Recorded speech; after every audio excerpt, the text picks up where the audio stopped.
Hi everyone, Alan Bauer from Bay City, Michigan here. And tonight I have my girlfriend Karen Ron with me, and she's going to be a guest on the video. I'm finally on board. I do exist. I am in the background doing a lot of behind the scenes work. And we just wanted to do this video tonight, do it together. You know, we kind of bounce things off each other all the time when we're alone here at home. We're constantly, Karen will give me ideas. We kind of bounce things around. So tonight, we were talking about what can we do tonight, and the topic that comes up, I think, that holds a lot of people back is fear. And I read a lot of Napoleon Hill, and Napoleon Hill actually broke fear down into the 6 different types of basic fear. And so that's what we want to go over tonight. First one we want to talk about is the fear of poverty. People in life get stuck in jobs, they get stuck in relationships, they get stuck in many different circumstances, and they're scared to get out for reasons X, Y, and Z. And that's what we're going to talk to you a little bit about here. Yeah, and when the fear of poverty, one of the things I notice, there's some people that get stuck at a certain level. Like, why do you know some people that your whole life they're stuck at these low wage, minimum wage jobs? And it may not be because they love that job or anything, but they're just afraid to take any chances. You can tell somebody like, hey, there's a new opening over here. It pays a lot more. You've got all the qualifications. Well, no, I'm just going to stay where I'm at. And people do that just because of fear. So fear can really hold people back their entire life. And really, there's some people too that think, there's a problem with gaining wealth. There's nothing wrong with wealth. It just makes you a better or worse person. I mean, that's all money's really, it's a tool. If you're an evil person, it's going to give you more power to be evil. If you're a good person, it's going to give you more power to be a good person and help a lot of other people out. So don't let the fear of poverty stop you. Have some goals and go for it, and don't be afraid to make money. There is too, is sometimes in life when we get pulled into what I call a suckhole, circumstances that aren't going well in our life, and it's very hard to see outside of that box. It's very hard to see the goodness that is actually out there in the world. Without all the sordid details, about 12 years ago, I left a marriage and I moved across country and I started a new life here. Very scary, buying a house, new job, starting a whole new life over. But when you're in the thick of, I call it very dense fog, it's hard to see through that, to know that you can do things, and it's getting past that fear. And it's different for everyone. It's just your inner spirit, your inner drive, wanting something more than what you have. That's why Alan and I in this business, if there's one thing that we can try and help anyone with, is to tell you that it is possible. And it's possible once we change our mindset, and it starts from within here. Well, I think it's a good point. When you talked about the mindset, really all this fear comes down to is really what's up here, the way you look at it. The next one is that Napoleon Hill talked about. The second one was the fear of criticism.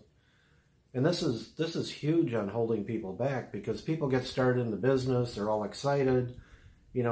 I've signed people up before, and they love the product, and then they go out and they tell their best friend or their mom or their dad, brother, sister, whatever, and then they drop off the face of the earth, and you finally get a hold of them. It's like, wow, this isn't working. It's like, hey, what happened? You got to warn people. It's like sometimes your family's going to be the hardest on you. They're going to say, oh, is this one of them pyramid schemes? It sounds like a scam. Some people use the word Ponzi scheme, but we know that's not really what it is. People get stuck. There's a lot of multi-level marketing companies out there, and everyone thinks that you're going to try to bamboozle them, for lack of a better word. And basically, I have people in my world right now who are, they don't think that I'm doing the right thing. And they voice their opinion, and I love them for who they are, but I'm doing my thing. And look at where Alan and I are right now. We're this close from getting our first big promotion, per se, through the company. Yeah, and right now we're at almost 2,200 people in our organization right now. We just hit over 100,000 in sales, and that's from the beginning of January, not monthly yet. But our monthly's gone up every month, and we were at like 22,000 last month. So we're only about 3,000 away from hitting that. We're either going to hit it this month, next month. I mean, whenever we hit it, we hit it. You know, but we know we're getting there.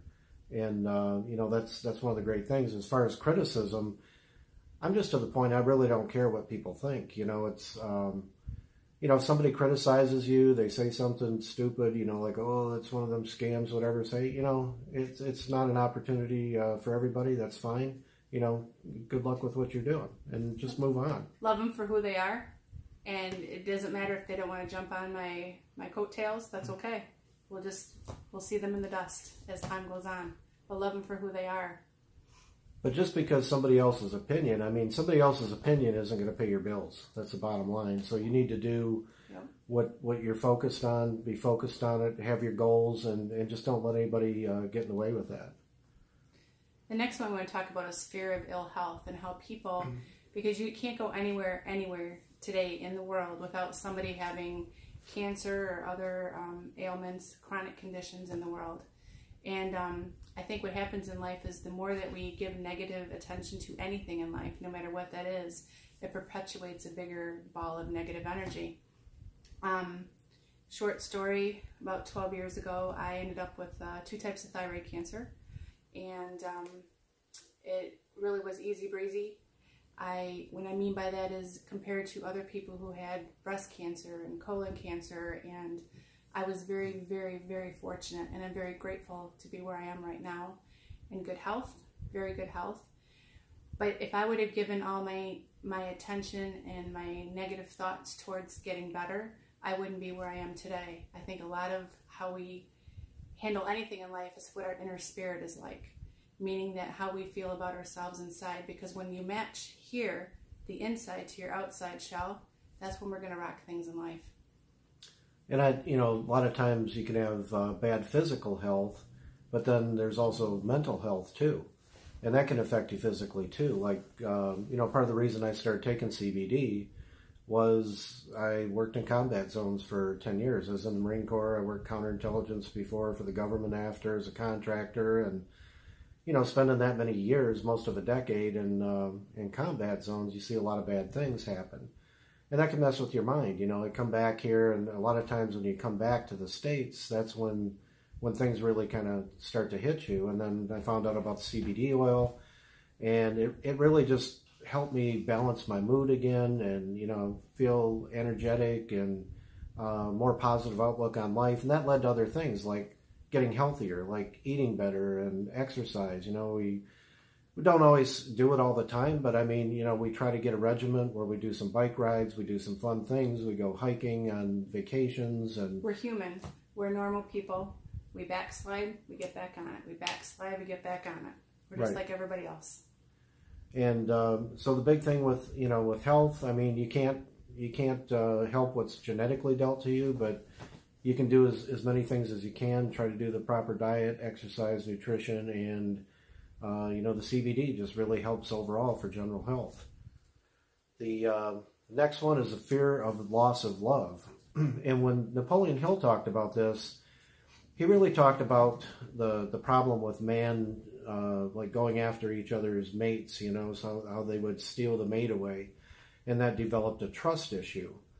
And so there's a lot of people that have trust issues with everything, not just, you know, when it comes to loss of love, or a lot of people will say, well, you know, hey, I got a divorce once or whatever, and, you know, that's it, I'm done. I'm not going to date anybody. And you see those people that they just give up. You know, when you love somebody, you know, eventually, you know, things will happen. I mean, you're going to grow old together, and eventually somebody's going to die, whatever. But, you know, I mean, you can't let that fear stop you from loving. That's one of the most beautiful blessings in life that you can have. And, you know, really you just need to focus on the positive again. Number 5, fear of old age. Fear of old age, what I took when I read the Napoleon Hill, fear of old age is, I think right now in our age bracket, personally, that we are actually, these are our golden moments right now. And what I mean by that is our golden moments, it isn't when you're in your 60s and your 70s, because that's when our bodies, they're only made to last so many years, start breaking down. In my personal world, I have some things going on with my family, and it's very sad. What happens is you raise children your whole life, you do all these wonderful things, you go on vacations, and then when things start to happen in life, you don't get to do all the things that you wanted to do because you're at that age where things start breaking down. So here in our life, right now where we are, it's about finding the joy and doing the things that you love. And one of them for us is we're building our business together, because we know that financially we want to be secure. Financially we want to travel and have fun and make our memories now. And when time does come later on in life, we know that we've already accomplished that so far. Does that make sense? Right. Okay. Well, even, Karen brings a lot of balance, excuse me, a lot of balance into my life too, because I've seen people before, they bust their butt their whole life, they work this career and everything takes a back seat. And then they say, well, when I retire, I'll do this. Well, sometimes when people retire, they have ill health, or, the spouse does, and then they can't travel. And then they're upset because, they look back and say, well, I should have done this. It's like, what would you rather look back on? Like a great vacation that you had somewhere that was memories forever? Or, are you going to look back and say, gee, I'm glad I worked that extra 10 hours at work, So we do a balance in life too. We still plan on little vacations or get everything going. I mean, that's our thing. It's just we love to travel, and we get this business going full time where both of us are out of our jobs. We love to travel around and kind of mix business and pleasure. Just go out and see some of the teams that are working it and help them out. Maybe do some classes, help them with recruiting and training, and we get to travel in the process. I mean, it'd be great.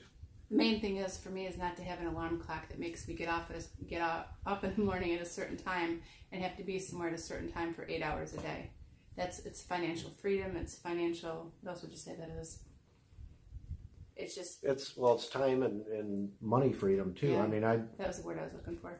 I quit my job a couple months ago, and I had that fear. I hung on to it.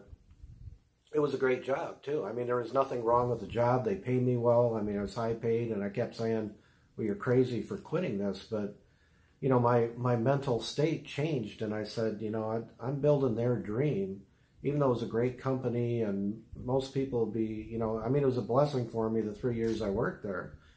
Nothing bad to say about them. They treated me great, but I was ready to move on. I know I needed to follow my own dreams, not building somebody else's dreams. And I'm not saying it's a bad thing for the job. I know I keep hitting back on that.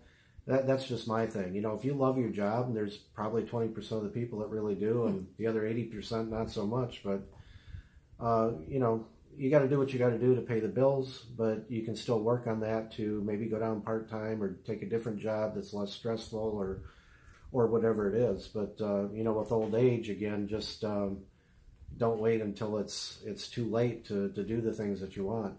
Plan those in between too. Get a calendar and mark some dates. Say, hey, we're doing this. Don't give up your vacation and lose it. That's what we're doing, and it's about living in the now. It's not that we have a total kumbaya world here. It's we try to find balance in what we do, and we're trying to build our business. I'm still working full time. One day, I won't be working full time, and we're just trying to make everything work right now. And that's what we're focusing on, because like I said, these are our golden moments right now, our golden years right now to do what we have to do, and we're willing to do it. And that brings us to the final fear of death. It was the sixth one, or the final fear, which is the fear of death.